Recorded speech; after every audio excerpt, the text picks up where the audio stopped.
दुनिया में कुछ ही लोग की मौत इस वजह से हुई है कि कोई शेर आकर उन्हें खा गया हो, लेकिन दुनिया में बहुत से लोग सिर्फ इस डर से मर जाते हैं कि कहीं शेर ना आ जाए, उन्हें ना खा जाए।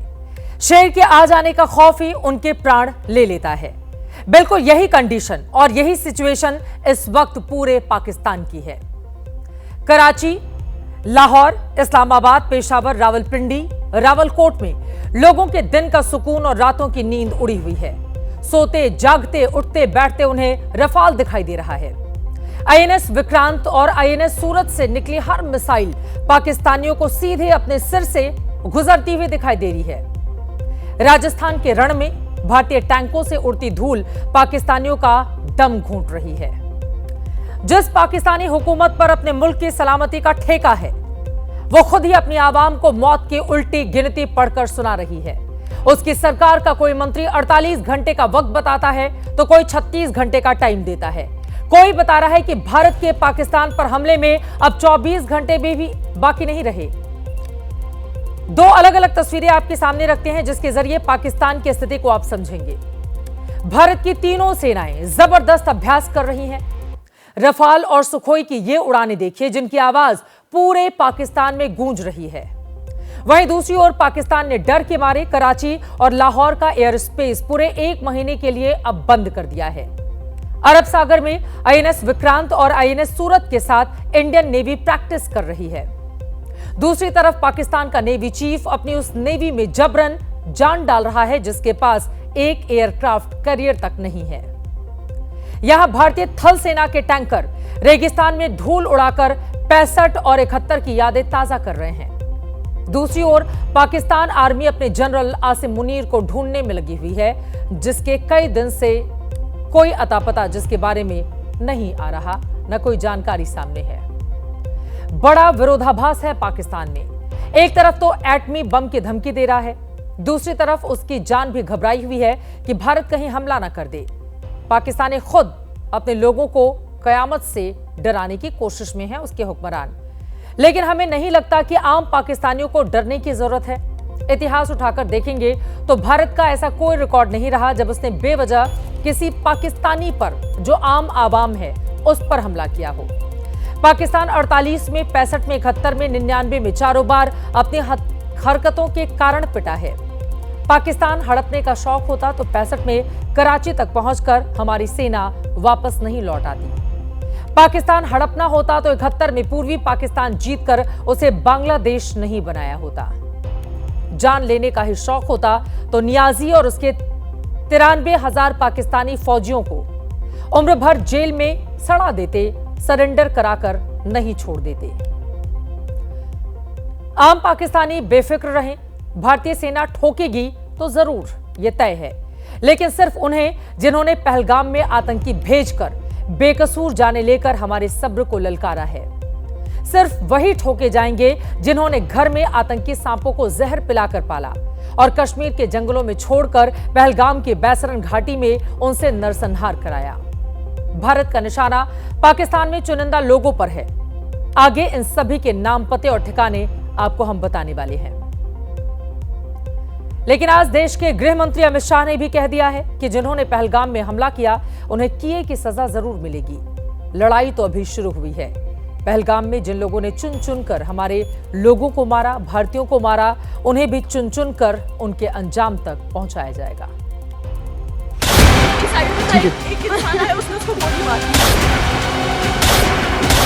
आतंक की भेंट चढ़ने वाले हमारे नागरिकों, उनके परिवारजनों को कहना चाहता हूं, एक क्षति सिर्फ आपकी क्षति नहीं है, आपके जितना ही दर्द देश के हर नागरिक के दिल में है।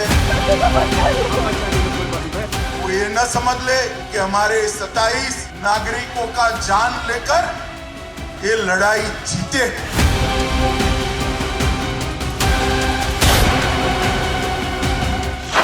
मैं सभी आतंक फैलाने वालों को कहना चाहता हूं कि लड़ाई का अंत नहीं है, एक मकाम है।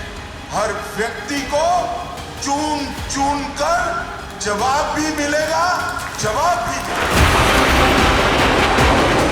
और अगर कोई ये कायराना हमला कर ये समझता है कि हमारी बड़ी जीत है, तो एक बात मन से समझ लीजिए कि नरेंद्र मोदी सरकार है, किसी को बख्शा नहीं जाएगा। देश की इंच इंच भूमि पर से आतंकवाद को मूल समेत उखाड़ने का हमारा संकल्प है और वो सिद्ध होकर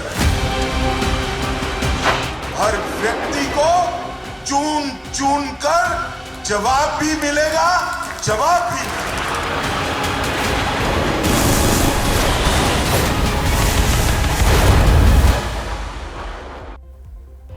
यानी कि आतंकवादियों और उनके आकाओं को मिट्टी में मिला देने के संकल्प में कहीं कोई ढील नहीं है। गृह मंत्री ने आज वही बात आगे बढ़ाई जो प्रधानमंत्री ने कही थी, और अब चुन चुन कर मारने का पूरा मतलब भी आपको समझा देते हैं। 8 लाख स्क्वायर किलोमीटर में फैले पाकिस्तान में भारत की दुश्मनी 24 करोड़ पाकिस्तानियों से नहीं, बल्कि उनके बीच पल रहे सिर्फ 40,000 लोगों से है।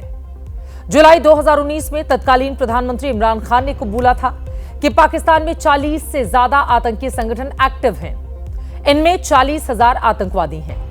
ये सभी कश्मीर और पंजाब बॉर्डर पर सक्रिय रहते हैं। हम इन 40 में से 10 को शॉर्टलिस्ट करके आपको स्क्रीन पर अब दिखा रहे हैं। इनमें पहला नाम हाफिज सईद के लश्कर ए तैयबा का है। इसी का प्रॉक्सी संगठन टीआरएफ है, जो पहलगाम हमले में था। दूसरा बड़ा आतंकी संगठन मसूद अजहर का जैश ए मोहम्मद है। न सिर्फ कश्मीर बल्कि पूरे भारत में ये दोनों संगठन 26/11 और संसद अटैक जैसे बड़े आतंकी हमलों के पीछे रहे हैं। भारत की असल दुश्मनी इन्हीं में से है, जो AK-47 देकर आतंकवादियों को जंगल और नालों के रास्ते कश्मीर में दाखिल कराते हैं। पहलगाम जैसे हमलों के बाद ये आतंकी वापस बॉर्डर पार करके पाकिस्तानी आर्मी और उसकी खुफिया एजेंसी ISI की पनाह में छिप जाते हैं। अगर भारतीय सेना पाकिस्तान में घुसी तो हम अभी से नहीं बता सकते कि इन 40,000 आतंकवादियों में से कितने मारे जाएंगे और कितने आम पाकिस्तान को ढाल बनाकर उनके बीच छिपकर अपनी जान बचा पाएंगे। लेकिन यह तो तब है जब भारतीय सेना पाकिस्तान में दाखिल होगी। लेकिन सेना पाकिस्तान में नहीं घुसती है तब भी पाकिस्तान में तांडव तय है। और पहलगाम हमले के बाद भारतीय सेना के 5 टारगेट पूरी तरह से फिक्स हो चले हैं। पहला निशाना होगा पाकिस्तानी कब्जे वाला कश्मीर यानी कि POK, जो पाकिस्तान में आतंकवादियों का बेस कैंप है। POK में इस वक्त आतंकवादियों के 28 ट्रेनिंग कैंप होने की सूचना है। भारतीय सेना उरी और पुलवामा की तरह फिर POK में इन पर स्ट्राइक कर सकती है। पहलगाम का मास्टरमाइंड सैफुल्लाह कसूरी भी यहीं से ऑपरेट कर रहा था। यहां से आतंकी पहलगाम भेजे थे। अब आपको दिखाते हैं कि युद्ध हुआ या फिर स्ट्राइक हुई तो फिर सेना के निशाने पर बाकी कौन कौन से लोग होंगे। इनमें निशाना होगा रावलपिंडी में पाकिस्तान के आर्मी चीफ आसिम मुनीर की साजिशों का अड्डा, यानी पाकिस्तानी आर्मी का हेडक्वार्टर, क्योंकि पहलगाम हमले का एक मास्टरमाइंड मुनीर को माना जा रहा है। ऐसा ही एक निशाना होगा लाहौर के मुरीदके में लश्कर ए तैयबा का हेडक्वार्टर, आतंकी हाफिज सईद का वो अड्डा जहां से वो अपनी भारत विरोधी साजिशों को अंजाम देता है, जहां हर हमले का प्लान तैयार करता है। भारत का अगला निशाना होगा बहावलपुर में जैश ए मोहम्मद का हेडक्वार्टर, जो आतंकी मसूद अजहर का ठिकाना है, जहां पाकिस्तानी आर्मी और ISI की सरपरस्ती में ट्रेनिंग लेकर आतंकवादी तैयार किए जाते हैं। पाकिस्तानी खुफिया एजेंसी ISI का इस्लामाबाद हेडक्वार्टर भी भारतीय सेना के निशाने पर है, क्योंकि पाकिस्तान में आतंकवादियों की भर्ती से लेकर उन्हें ट्रेनिंग देने और भारत में उन्हें आतंकी हमलों के लिए लॉन्च करने में सबसे बड़ा रोल किसी का है तो वो है ISI। और सेना का एक निशाना देश का सबसे पुराना मोस्ट वांटेड दाऊद इब्राहिम भी होगा। सेना या उसकी मिसाइल कराची तक पहुंची तो पूरे चांस है कि कराची की क्लिफ्टन रोड पर दाऊद का हिसाब बराबर कर दिया जाए। भारत जब चुन चुन कर मारने की बात कर रहा है तो उसने किन लोगों को सेलेक्ट कर रखा है उसकी एक संभावित लिस्ट हमने आपको दिखा दी। लेकिन इससे आगे की बात है कि इन सबको निपटाया कैसे जाएगा।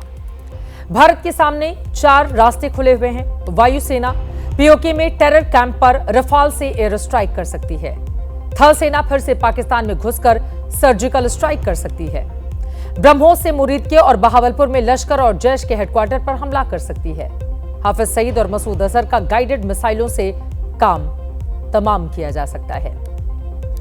युद्ध नीति तो कहती है कि दुश्मन को भनक भी ना लगने दो कि उसे कब, कहां और कैसे मारा जा सकता है। लेकिन यहां पाकिस्तान अच्छे से जान रहा है कि इस बार भारत किसी भी सीमा तक जा सकता है। समुद्र के अंदर भारत के पास 2 एयरक्राफ्ट कैरियर हैं और 3 न्यूक्लियर सबमरीन है। पाकिस्तान के पास एक भी नहीं, यानी कि हम उसके कराची पोर्ट को ब्लॉकेड भी कर सकते हैं। और इसके साथ साथ हमारे पास MIRV टेक्निक भी है, यानी कि multiple independently targetable return vehicle, यानी कि एक शॉट में 10 वार हेड से डिफरेंट प्लेसेस के ऊपर अटैक किया जा सकता है। यानी कि पाकिस्तान भारत के सामने किसी भी दृष्टि से नहीं टिकता। भारत के पास सैन्य कार्रवाई करने के सभी विकल्प ओपन है, समुद्र से, हवा से, जमीन से भी, POK में, पूरे IB के ऊपर कहीं भी हम कर सकते हैं। सबसे बड़ी चीज़ जो रहेगी वो हमें एक सरप्राइज फैक्टर बरकरार रखना पड़ेगा। दुश्मन को पता न चले हम कहाँ से हमला करने वाले हैं और कब करने वाले हैं, किस टारगेट पर करने वाले हैं, कितनी ताकत से करने वाले हैं। बाकी टारगेट सभी जगह है। पाकिस्तान को भारत के गुस्से का अंदाजा है। मिट्टी में मिला देने और चुन चुन कर मारने की बात को वो हल्के में नहीं ले रहा। इसीलिए खबरें हैं कि हाफिज सईद और मसूद अजहर की लोकेशन लगातार बदली जा रही है। इन आतंकवादियों को पहले से पाकिस्तान आर्मी और ISI की सुरक्षा मिली हुई है, इसे अब और ज्यादा बढ़ा दिया गया है। भारत की रडार से बचाने के लिए सैफुल्लाह कसूरी जैसे TRF और दूसरे संगठनों के वो सारे आतंकवादी अंडरग्राउंड कर दिए गए हैं, जो कुछ दिन पहले तक पहलगाम हमले को लेकर और सिंधु नदी का पानी रोके जाने पर भारत के खिलाफ खुलेआम जहर उगल रहे थे। इन आतंकवादियों के जलसे और तकरीरें भी रोक दी गई हैं। डर है भारत एक धमाके से सब उड़ा सकता है, क्योंकि आतंक के चलते फिरते ताबूतों को उड़ाने के लिए भारत के पास भी अमेरिका, इजराइल जैसे रास्ते हैं। 2 मई 2011 को अमेरिका ने पाकिस्तान में घुसकर अपने सबसे बड़े दुश्मन ओसामा बिन लादेन को मार गिराया था। एबटाबाद में छिपे लादेन के खात्मे की पाकिस्तान को भनक तक नहीं लगी थी। अमेरिकी सील कमांडोज ने उसकी लाश को समंदर में पत्थर बांधकर डुबा भी दिया। 2 जनवरी 2020 की रात अमेरिका ने इराक में सीक्रेट ऑपरेशन करके ड्रोन हमले में ईरान के टॉप कमांडर कासिम सुलेमानी को दुनिया के सामने डंके की चोट पर मारा। सुलेमानी 2 कारों के काफिले में था। अमेरिका के अदृश्य मिसाइल ने कार के चीथड़े उड़ा दिए थे। 31 जुलाई 2024 को इजराइल ने हमास के चीफ इस्माइल हानिया को अपने नंबर 1 दुश्मन ईरान की सुरक्षा में निशाना बनाया। इस्माइल तेहरान में ईरान रिवॉल्यूशनरी गार्ड्स के हाई सिक्योरिटी कैंपस में ठहरा हुआ था। गाइडेड मिसाइल ने उसे वहीं मिट्टी में मिला दिया था। जिन मिसाइलों से अमेरिका, इजराइल ने अपने दुश्मनों को चुन चुन कर मारा, यही मिसाइलें और यही तकनीक भारत की तीनों सेनाएं भी रखती हैं। ये दुनिया को भी पता है और पाकिस्तान को बहुत अच्छे से जानकारी है।